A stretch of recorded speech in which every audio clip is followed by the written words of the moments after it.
Dame on becoming the franchise's all-time leading scorer. But I guess just what does it do for the league, or just like this brotherhood, this group of guys, to have someone particularly like Dame break that record and hold on to that record? I think it's incredible. You know, when you look at a guy like Dame, who from Oakland, kind of takes the long route, if you will. 4 years of college, small school. Was a sixth pick in the draft, but not quite how it normally goes. You know, number one, fourth-year players don't really go top 10. That's just kind of the nature of it. But Dame's a special dude, and then for him to embrace an organization in a city, and I mean essentially an entire area when you're talking about the Great Northwest, an entire region, if you will. The way he has is so special. You know, you hear all the small market team, big market team, and all blah, blah, blah, and all of that stuff. And Portland's not the biggest market, and yet he made it his point to make that home. And so to see him go through the things that he's gone through in that organization, has had some good success, yet not quite achieved what most think should be achieved, quite frankly. If I take a step back and look at everything from roster to opponents, and achieve quite a bit. And to really, like I said, just embrace everything that it's been to be a trailblazer and stay true to that no matter the ups, no matter the downs. It's special. And, you know, so to see him rewarded, if you will, franchise's all-time leading scorer is very fitting for a guy who's embraced that place probably differently than just about anybody in the history of the organization. It's a very special thing. You know, he could have chosen several times to say, something else for me out there and I'm going to go elsewhere. And he stayed true to it. And to be rewarded like he has is very fitting and deserving for someone of Dame's skill and, most importantly, Dame's character. Just how much are you looking forward to giving Gary Payton II his ring tonight and just having a little reunion on the court like that? I'm very excited about it. You know, I think back to the times when we were playing our last game in Boston on his two-way deal, and he's like, all right, man, it's been great. Appreciate everything. And I'm like, what are you talking about? Like, oh, it's the last day of my last day of my 10-day. Like, no, I don't quite think it's going to be the last day of your 10-day. You're helping us win games, and that can help us in the long run. And to see how it unfolded, and it wasn't quite it wasn't quite done. You know, he did that and played well and then had to come back and go through Summer League and do all of that just to make the team. Spent all training camp hurt, plays one game and makes the team. And the rest is history. To understand all of that and understand GP's journey and, you know, to see him go and get his money, but most importantly, to see what he was able to contribute to a championship. I'm extremely excited and honored to be the person that's presenting him something that will matter and no one can take for the rest of your life. When he did have to leave in free agency because he went for the money, rightfully so, obviously, there was just like an expectation that, you know, there are guys within this building, the younger guys that can step up and fill that role.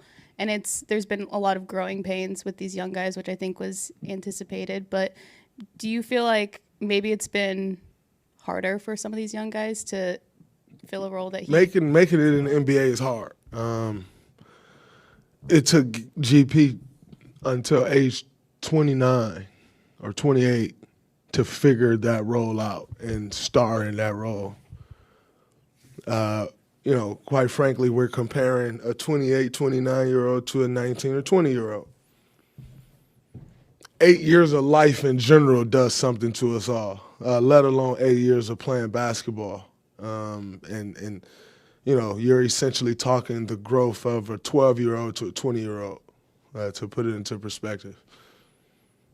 I'm pretty sure every 12-year-old in the world, you go find the best one's going to get dominated at this level. And so that's the comparison. And quite frankly, I don't think they really measure up. You look at GP's road to his success. You can't, as I've said, you can't skip over that road.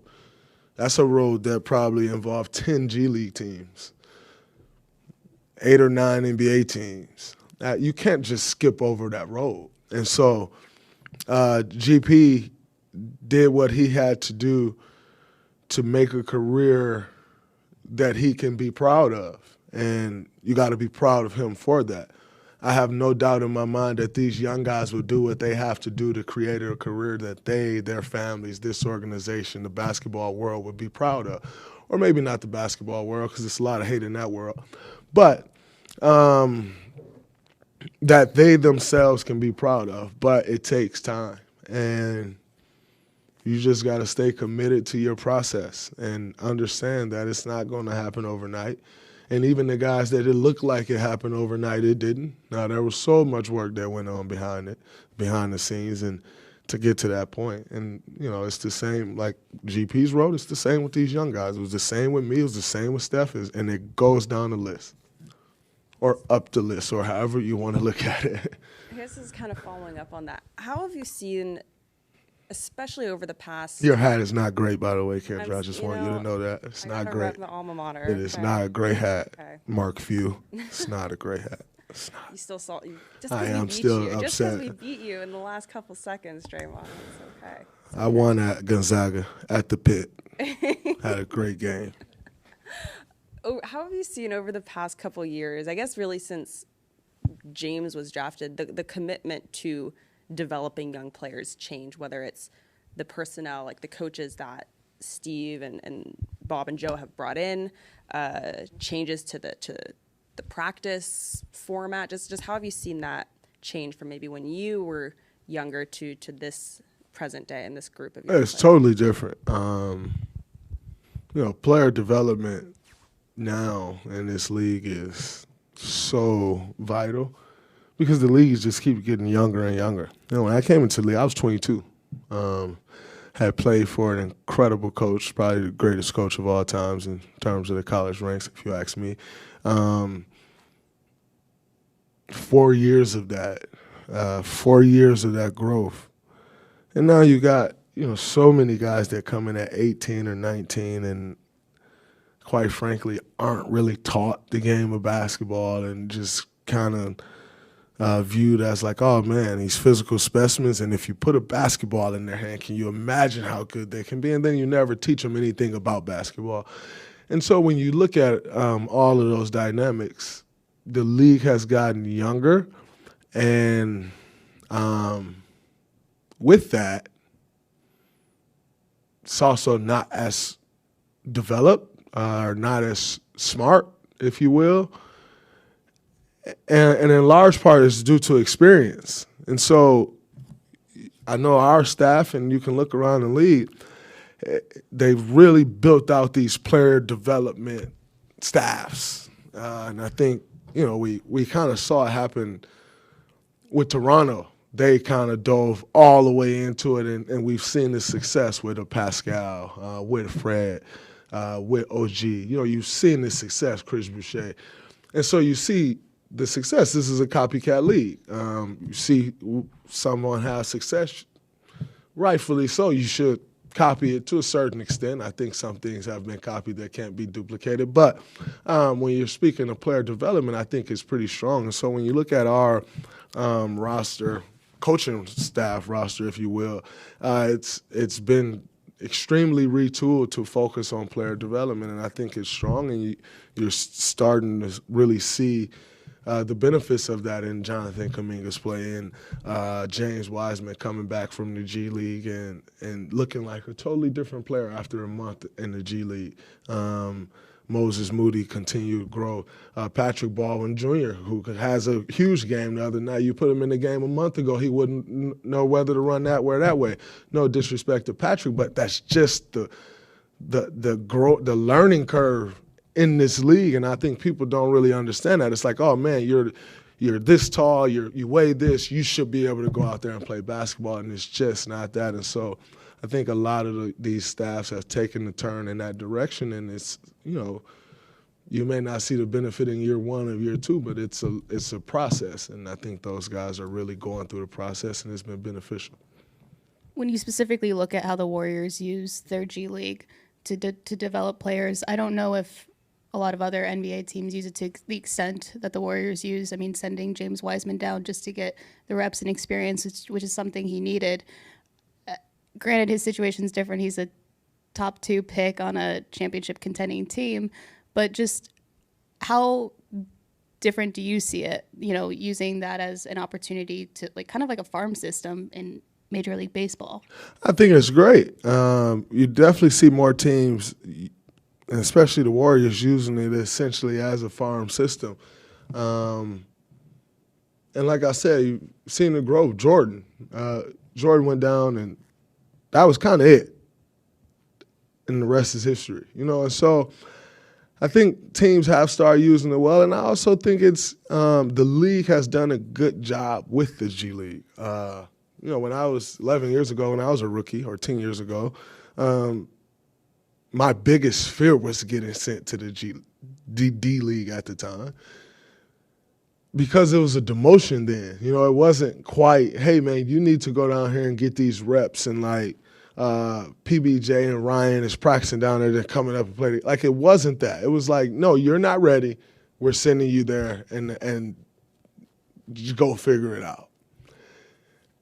And now it's just totally different. I think, if I'm not mistaken, 26 or 28 teams now have a G League team, whereas opposed to when I was a rookie, it was 4 teams sharing one G League team. Just all of the different things that's going on in that league, and it's really changed it for the better, and it's more beneficial as opposed to when I was there, it was just guys trying to get a shot at a 10-day.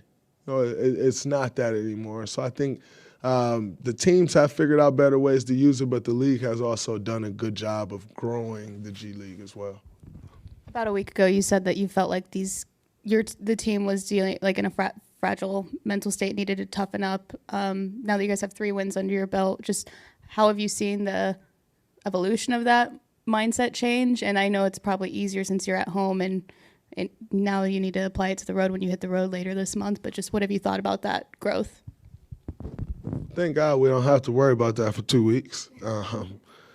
But I think, when you win, you build more confidence. And I think the group now is in a more confident state. But these things are very fragile. And, it takes one bad loss to kind of send you back into that space. And you have to do everything that you can to protect against that.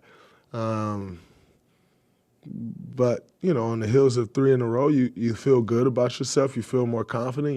You feel like you're figuring more things out. You're figuring out life without Steph Curry. You're figuring out life without Andrew Wiggins. JaMychal, you're starting to figure it out and saying that it's a constant battle.